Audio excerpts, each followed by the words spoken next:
Welcome back नाज़रीन। कल हमने आपको बताया था इस प्रोग्राम के ज़रिए कि कराची ज़ू के अंदर जो हथनी नूर जहाँ थी उसकी मौत के बाद पोस्टमार्टम जो है वो होना था और पोस्टमार्टम हो चुका है। अब 2 हफ्ते के बाद जो है वो रिपोर्ट सामने आएंगी। फोरपास की जो टीम है उसने भी कुछ जो है वो यहाँ पर आज बातें की हैं और सवाल ये पैदा होता है कि अब जो मधुबाला है, जो दूसरी हथनी है, वो भी कराची ज़ू के अंदर है, उसकी भी हालत जो है वो गैर बताई जा रही है। तो उसकी मुंतकली के मामलात जो है वो सामने आ रहे थे। अब फैसला कर लिया गया है और फैसला कुछ यूँ किया गया है कि यहाँ से कराची ज़ू से उसको मुंतकिल किया जाएगा सफारी पार्क में, जो कि रकबे के लिहाज से भी बड़ा है और नेचर से भी ज़्यादा क्लोज है, जिसके डायरेक्टर जो है वो कूर अयूब साहब हैं और इनके पास कराची ज़ू का भी चार्ज है, इसके भी डायरेक्टर हैं।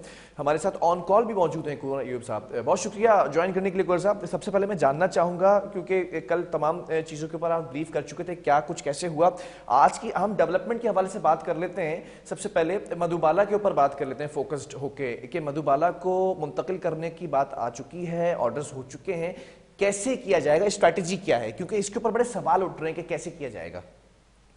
देखिए, ये चूंकि स्पेशलाइज्ड टीम है, ये जो फोरपास की टीम है, उन्होंने ये तमाम अरेंजमेंट जो है वो तकरीबन शुरू कर दिया है। ठीक है। और 45 दिन का हमारे पास टाइम है, उसी में हमें इसका केज भी तैयार करना है, उस ज़मीन को भी हमवार करना है जो इसके साथ 3 एकड़ की मिला दी जाएगी। इससे मलिका जो ज़मीन है 3 एकड़, वो भी हम इसके लिए स्पेयर कर रहे हैं। साथ में वहाँ नेचुरल हैबिटेट मौजूद है जिसको हमें ज़्यादा परेशानी नहीं होगी डेवलप करने में। वो ऑलरेडी वहाँ पर डेवलप्ड एरिया है सारा, तो मेरा नहीं ख्याल है कि कोई मुश्किल पेश आएगी। इंशाल्लाह ताला हम विद इन ड्यू टाइम उसको शिफ्ट भी कर सकेंगे और उसको बेहतर माहौल भी इंशाल्लाह दे सकेंगे। ठीक है। अच्छा, सफारी पार्क में पहले ही जो 2 हाथी मौजूद हैं उनकी देखभाल भी की जा रही है, अब ये तीसरी को भी जो है वहाँ पर मुंतकिल किया जाएगा। तो फोरपास ने क्या इस तरह कहा है, ये भी करेक्ट कर दीजिएगा और ये बता दीजिएगा कि राय क्या है इंटरनेशनल ऑर्गेनाइजेशंस की। वो कह रहे हैं कि सफारी पार्क मुंतकिल करने से अच्छा है कि इनके लिए जो एक अलग से एरिया बनाया जाता है, आलमी सतह पर भी ये प्रैक्टिस फॉलो की जाती है, तो उनको वहीं पर जो है वो उस जगह को बनाकर और डेवलप करके फिर वहाँ मुंतकिल किया जाए। देखिए, ये मुझे नहीं पता कि ये आपको इत्तला किसने दी, लेकिन इस वक्त ऐसा कोई प्रपोजल ज़ेरे गौर नहीं है। और इस वक्त पहला जो टास्क है हमारा वो ये है कि इन तमाम तीनों की तीनों जो फीमेल एलिफेंट्स हैं हमारे पास, इनकी सेहत के एतबार से तमाम टेस्ट कर लिए जाएं और वो कर लिए गए हैं अल्हम्दुलिल्लाह। उनकी टेस्ट रिपोर्ट जो है विद इन अ वीक हमें मौसूल हो जाएंगी। और उसके बाद हमारा जो टास्क है वो ये है कि मधुबाला को एक नेचुरल हैबिटेट वाले एरिया में ले जाया जाए, जो कि पहले से एक चीज़ तय हो गई थी फोरपास के साथ हमारी। तो उस पर इम्प्लीमेंटेशन अब हमने करना है विद इन 45 डेज। तो इंशाल्लाह ताला आप देखेंगे कि उसकी तबीयत में भी बेहतरी आएगी, उसको एक नेचुरल हैबिटेट जब मिलेगा और उसकी वजह से उसकी सेहत जो है वो भी इंशाल्लाह बेहतर हो जाएगी। अच्छा, जैसा आपने बताया कि जो अमला है कराची ज़ू का, उसको ट्रेनिंग दी जा रही है कि जो कंटेनर का आपने तस्करा किया, जो 5800 मिलीमीटर जो है वो चौड़ा है और 3000 के करीब उससे ज़ायद जो है वो लंबा एक कंटेनर बनाया जा रहा है, वो बन जाएगा कुछ ही हफ्तों के अंदर। तो फिर उस मधुबाला को कैसे शिफ्ट किया जाएगा, फिर वो अमला कंटेनर के अंदर भी मौजूद होगा, ये तमाम ट्रेनिंग्स दी जा रही हैं क्या उनको? नहीं, कंटेनर के अंदर कोई अमला मौजूद नहीं होता है और वो बहुत ज़्यादा वाइड भी नहीं होता और उसके अंदर वो फिक्स हो जाता है जो एलिफेंट है। लेकिन ये कि उसको उसके अंदर लेके आना कंटेनर में और कंटेनर से निकालना, उसकी ट्रेनिंग ज़ाहिर है कि कंटेनर जैसे ही तैयार कर लिया जाएगा उसके बाद उसकी ट्रेनिंग शुरू हो जाएगी। तो मेरा नहीं ख्याल है कि कोई बहुत मुश्किल पेश आएगी। फोरपास की टीम जो है वो उसमें हमारी मदद कर रही है और वो चूंकि इंटरनेशनल ऑर्गेनाइजेशन है तो वो इस तरह के मामलात जो है वो करते रहते हैं। तो इंशाल्लाह ताला हमारे पास जो अमला है वो और ये फोरपास की टीम मिल करके इंशाल्लाह इसको बायसन तरीके से और ये मुकम्मल कर लेंगे इंशाल्लाह। ठीक है कुंवर साहब, ये भी जानना चाहूँगा कि नूर जहाँ पर थोड़ी सी मैं गुफ्तगू करना चाहूँगा, क्या किसी किस्म की इंक्वायरी का आगाज़ हुआ है और इंक्वायरी के अंदर किन लोगों को शामिल किया जाएगा, क्योंकि आपने अभी रिसेंटली ही ये चार्ज संभाला है और ये मामला पहले से बिगड़ रहे थे, जिसका आपने कल भी तस्करा किया था कि इंक्वायरी होनी चाहिए, उस पर क्या डेवलपमेंट है? देखिए, जाहिर है कि ये जब तक इसकी रिपोर्ट्स नहीं आ जाती जो पोस्टमार्टम हुआ है اس سے ہمیں بہت ساری چیزیں کلیئر ہوں گی کہ کون سی بیماری تھی اور کب شروع ہوئی اور کس چیز کا شکار ہو کے اس کی ڈیتھ ہوئی.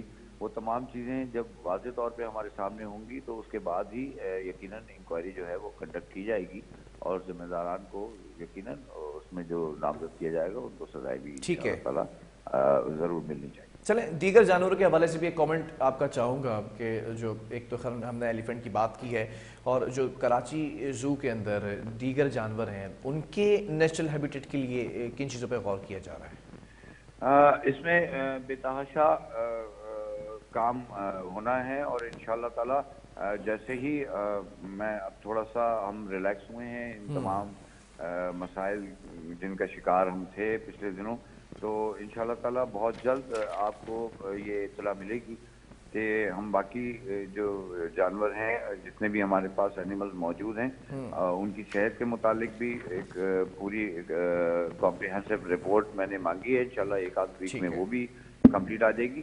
تو اس میں اگر کوئی چیز ایسی ضرورت ہے کسی چیز کی کہ جس کے بعد ان کو مزید سہولتیں دی جا سکتی ہیں کیجز کے اندر تو یقیناً وہ بھی فراہم کی جائیں گی انشاءاللہ. چلیں بیسٹ آف لک. کنور ایوب صاحب ہمارے ساتھ موجود تھے, ڈائریکٹر زو اور سفاری پارک. اب دیکھنا یہ ہے کہ کس طرح سے یہ جو مدھوبالا کو منتقل کرنے کا عمل ہے یہ طے پایا جاتا ہے اور دیگر جو جانور ہیں کیا ان کو بھی منتقل کیا جائے گا, کیونکہ یہ کہا جا رہا ہے سفاری پارک رقبے میں بھی بڑا ہے اور نیچرل ہیبیٹیٹ کے لیے بھی زیادہ سوٹیبل ہے. کراچی زو جو کراچی کے بیچ میں موجود ہے گارڈن کے ایریا میں, وہاں پر جو ہے وہ کچھ تحفظات انٹرنیشنل آرگنائزیشن کی جانب سے پہلے بھی تھے اور ابھی بھی وہ جوں کے تو موجود ہیں. بہرحال آگے بڑھیں گے اور منکی پاکس کے حوالے سے بات کر لیتے ہیں. منکی پاکس کیسز کا خدشہ ہے اور سول ایویشن اتھارٹی نے ایئرپورٹس کے لیے ہدایات بھی جاری کر دی ہیں اور سینیٹائزیشن کا عمل بھی کیا گیا ہے, اسپرے بھی کیے گئے ہیں.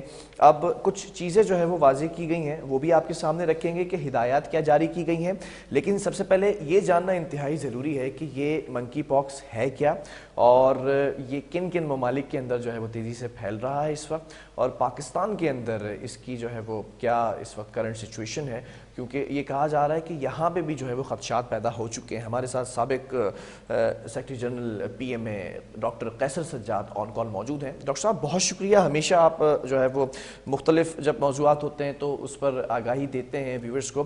منکی پاکس کے حوالے سے جاننا چاہوں گا, یہ ہر زبان زد عام ہو چکا ہے اور یہ بات قابل غور بھی ہے کہ سول ایویشن کی جانب سے بھی کچھ جو ہے وہ تحفظات کا اظہار کیا گیا تھا, پھر اس کے بعد ہم نے دیکھا کہ ان کی جانب سے ہدایات جاری کی گئی ہیں ایئرپورٹس کے لیے خاص طور پر کہ اگر کوئی مریض خدشہ بھی ہوتا ہے, شبہ ہوتا ہے یا پھر کنفرمیشن ہو جاتی ہے, پورا ایک پروٹوکول انہوں نے واضح کیا ہے. تو یہ منکی پاکس کے اوپر ذرا میں پہلا کامنٹ یہ چاہوں گا, یہ ہے کیا, کن علاقوں میں کن ممالک کے اندر یہ زیادہ ہے اور پاکستان میں کرنٹ اس کی سچویشن کیا ہے؟ بسم اللہ الرحمن الرحیم. بہت شکریہ آپ کا.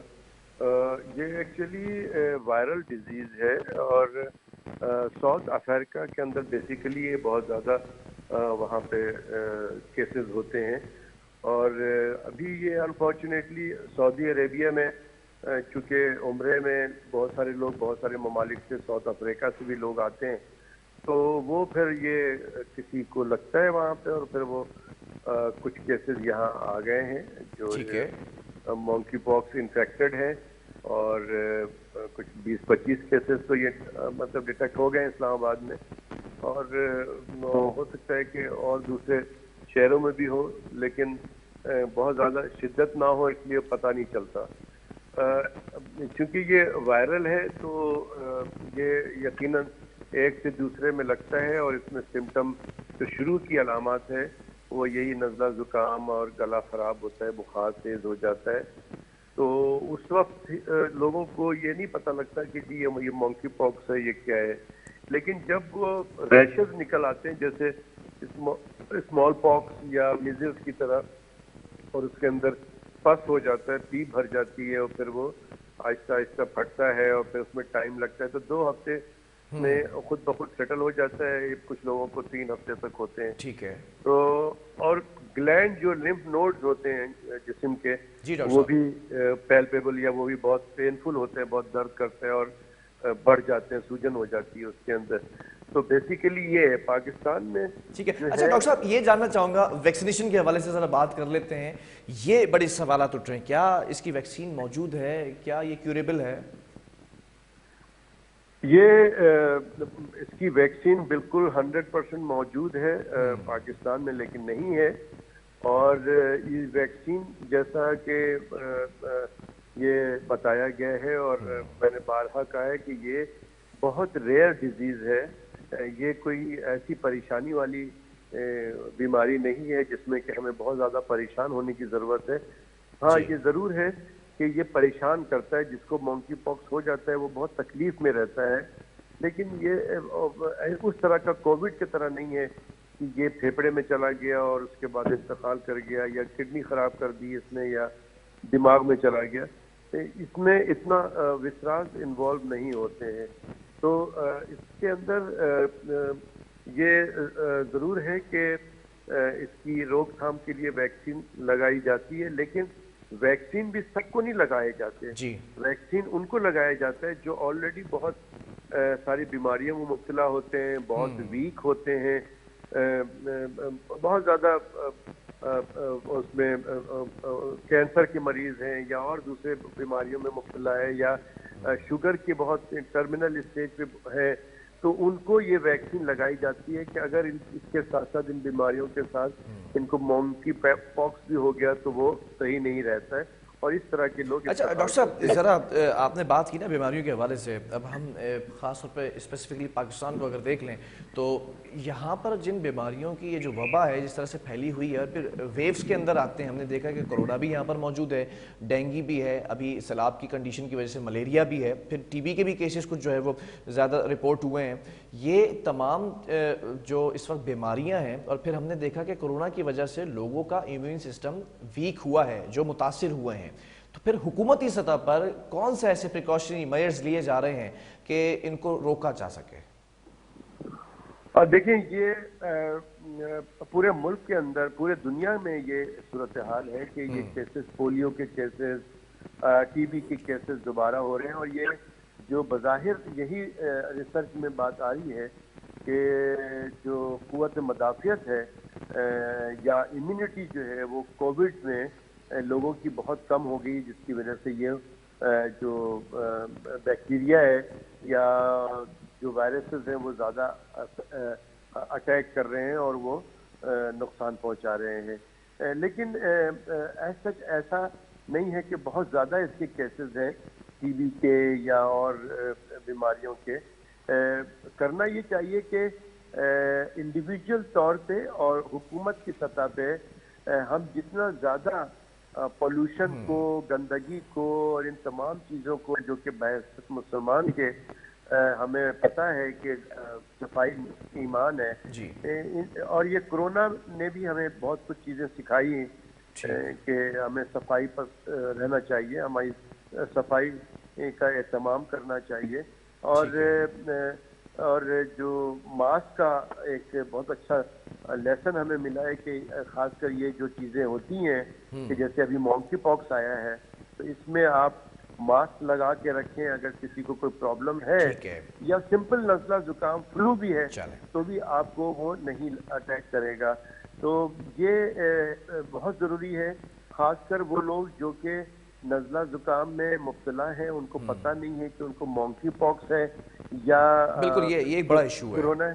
تو ان کو جو ہے یہ کرنا چاہیے کہ وہ جو ہے ماسک لگا کے رکھیں اپنے، جب بھی کہیں باہر جا رہے ہوں یا گیدرنگ میں ہوں، تاکہ ان کے ذریعے کسی اور کو یہ بیماری ٹرانسفر نہ ہو. ہر آدمی اپنی ذمہ داری محسوس کرے، ہاتھ نہ ملایا جائے، کیونکہ یہ جو مونکی پاکس ہے ہاتھ ملانے سے بھی ٹرانسفر ہو سکتا ہے. تو ہاتھ نہ ملایا جائے، جو ساری ایس او پیز ہم بتاتے رہے ہیں کہ ذرا ڈسٹنس میں رکھیں اور گلے نہ ملیں، یہ طرح کی چیزیں میرے خیال میں ہمیں اب کرنی چاہیے. اور یہ چونکہ گاہے بگائے خاص کر وائرل کے مختلف اقسام اب آ رہے ہیں، یو کے اندر بھی ابھی جو ہے وہ ایک ویریئنٹ سب ویریئنٹ موجود ہے جس کا خطرہ ہے کہ وہ بھی یہاں آ سکتا ہے. اور حکومت سے اچھی بات ہے کہ میں نے صبح سے یہ ڈیمانڈ کر رہا ہوں کہ بھائی یہ ایئرپورٹ کے اوپر کم از کم اس کو اسکرین تو کیا جائے نا. ٹھیک ہے، بالکل ایسا ہی ہے. خاص کر جو ساؤتھ افریقہ اور سعودی عرب سے جہاں سے یہ کیسز ڈیٹیکٹ ہو رہے ہیں ان کو تو خاص کر کیا جائے، اور اوور آل تمام مسافروں کو जिनको कि बुखार है या ठीक कोई है। बहरहाल symptom है। डॉक्टर साहब बहुत शुक्रिया। डॉक्टर कैसर सज्जाद हमारे साथ मौजूद थे और जो इस वक्त सजेशन दे रहे थे वो काबिल गौर हैं। बहरहाल पाकिस्तान के तमाम बैनुल-अक़वामी एयरपोर्ट्स पर एयरपोर्ट मैनेजर्स जो मंकी पॉक्स से बचाव और रोकथाम से मुतालिक इक़दामात को हतम जो है वो शक्ल दी गई है और मौसर बनाने के लिए बाकायदा तौर पर जो है वो एजेंसीज़ के साथ कोऑर्डिनेशन करने के लिए कुछ हिदायत जारी की गई हैं। मैं आपको वो बताता चलूँ कि मंकी पॉक्स से बचाव के लिए एयरपोर्ट्स पर जो इक़दामात किए जाएंगे, तर्जुमान के मुताबिक एयरपोर्ट्स पर दर्ज जो इक़दामात होंगे वो आपके सामने इस वक्त स्क्रीन पर हैं कि मुश्तबा मंकी पॉक्स का मरीज़ मुसाफिर पाया गया तो एयरपोर्ट से बाहर जाने के लिए मामूल के रास्ते इस्तेमाल नहीं करने दिया जाएगा। एयरलाइन मुसाफिर की इमिग्रेशन हिफाजती तदाबीर के साथ कराई जाएगी जिसमें दस्ताने और मास्क पहनना लाजमी करार दिया गया है। जबकि बॉर्डर हेल्थ सर्विस यानी कि BHS और एयरलाइन स्टाफ एम्बुलेंस में मरीज को अस्पताल मुंतकिल करेंगे। मुश्तबा या कन्फर्म केसेस ज़्यादा होने की सूरत में एयरलाइन मरीजों को करंटीना यानी कि क्वारंटीन जो एरिया है वहाँ मुंतकिल करने की जिम्मेदार होगी। फ़्लाइट जो इस वक्त सूरत हाल है उसमें एयरलाइन को अपने स्टेशन मैनेजर के ज़रिए लैंडिंग से 3 घंटे पहले आगाह करना ज़रूरी होगा। जबकि मुश्तबा या कन्फर्म केसेस यानी कि मुसाफिरों को जहाज़ के पिछले हिस्से में मुंतकिल किया जाएगा जहां पर वो एक सीट के फासले से बैठेंगे। जबकि ग्राउंड हैंडलिंग एजेंसीज या फिर व्हील चेयर हैंडलर्स को मास्क और दस्ताने फराहम किए जाएंगे और बैगेज हैंडलर्स जहाज से उतरने वाले सामान को फ्यूमिगेशन के जरिए डिसइंफेक्ट कर रहे हैं और ये करना ज़रूरी करार दिया गया है। जबकि जो लगेज एरिया है और मेडिकल इंस्पेक्शन एरिया है या फिर FIA काउंटर्स हैं, कॉरिडोर्स हैं, एस्केलेटर्स हैं या फिर टॉयलेट्स में जरासीम कुश स्प्रे भी किया जा रहा है, इसको भी जो है मलूज़ खातिर रखा गया। जबकि बॉर्डर हेल्थ सर्विसेज एयरपोर्ट्स पर पहले से मौजूद है और जल्द उसे जो है वो कार्गो जो एरियाज हैं उसमें जगह फराहम कर दी जाएगी। और साथ साथ जो पोर्टर्स दस्ताने हैं और मास्क की पाबंदी कर रहे हैं ये भी बताया गया है और ट्रॉलर्स को बाकायदी से साबुन और पानी से जो है वो धोने का कहा गया है। बहरहाल यहाँ पर आगे बढ़ेंगे हम और कुछ बात कर लेते हैं कि रेन इमरजेंसी का जो है वो एलामिया जारी कर दिया गया है। मेट ऑफिस की जानिब से, महकमा मौसमियात की जानिब से कहा गया है कि 28 अप्रैल को गरज चमक के साथ कराची के अंदर बारिश का इम्कान है और इसकी तैयारियां कर ली गई हैं। रेन इमरजेंसी नाफिज कर दी गई है। जो इस वक्त अफसरान हैं उनकी छुट्टियां मंसूख कर दी गई हैं। मामलात क्या हैं, किस तरह से टेकअप किया जाएगा लोकल गवर्नमेंट की जानिब से, इन तमाम चीज़ों को हमारे इस वक्त कंसर्न रिपोर्टर ऑन कॉल मौजूद है तारिक काज़मी। तारिक बताइएगा कि एक इजलास मुनक़िद किया गया है रेन इमरजेंसी को मद्देनजर रखते हुए, उस इजलास में किन चीज़ों पर गौर किया गया? हाँ जी बिल्कुल बिलाल, जैसे कि मैं आपको तफसीलात साझा करता चलूँ कि 28 तारीख से जो है वो महकमा मौसमियात की जानिब से जो है बरसात की पेशन गोई की गई है, जिसके अंदर कहा गया है कि जो मुतवक्का बरसात है उससे ज़ायद जो है वो बरसात इस बार होगी। उसके पेश नज़र जो है आज एक और इजलास अभी कुछ देर कबल जो चल रहा था वो इस्तेदाम पजीर हुआ है। वजीर बल्दियात की ज़ेर सदारत जो है वो इजलास हुआ जिसके अंदर जो है KMC, DMC, Sindh solid waste management, water and sewerage board के अफसरान तमाम लोगों ने शिरकत की, जिसके अंदर कहा गया कि जितने भी चॉकिंग पॉइंट्स हैं ज़्यादातर तो क्लियर कर दिए गए, लेकिन जितने भी बकिया जो रह गए हैं उनको फौरी तौर पे जो है वो क्लियर किए जाए। वाटरिंग पंप जो है उनको रोड पे जो है वो अभी से नस्ब कर दिया जाए, जिसके ऊपर शिकवा करते हुए नजर सेंट्रल की जानिब से जो है शिकवा सामने है कि कुछ जो है डी वाटरिंग पंप्स की कमी है, तो इस वजह से जो है वो चौकीस पॉइंट क्लियर नहीं किए गए, जिसके ऊपर वजीर बल्दियात नासिर हुसैन खान के फौरी तौर पे जो है वो जितने पंप हायर करने अभी कर लिए जाएं, आवाम को किसी किस्म की जो है वो परेशानी का सामना ना करना पड़े। जैसे दूसरी जानिब जो है वो तमाम एडमिनिस्ट्रेटर जो है तमाम ठीक है। बहरहाल बहुत शुक्रिया तारीख से हवाले से अपडेट करने के लिए। अब ये बताया जा रहा है मेट ऑफिस की जानिब से कि 2019 के बाद ये अब तक का सबसे ताकतवर सिस्टम है कि 28 अप्रैल को कराची के अंदर गरज चमक के साथ बारिश बताई जा रही है। मई के माह तक जो है वो ये बारिशें जारी रखने का इम्कान है और पूरे मुल्क के अंदर मुख्तलिफ शहरों के अंदर ये बारिशें होती रहेंगी। प्रोग्राम का ख़त्म हुआ है। अल्लाह हाफ़िज़।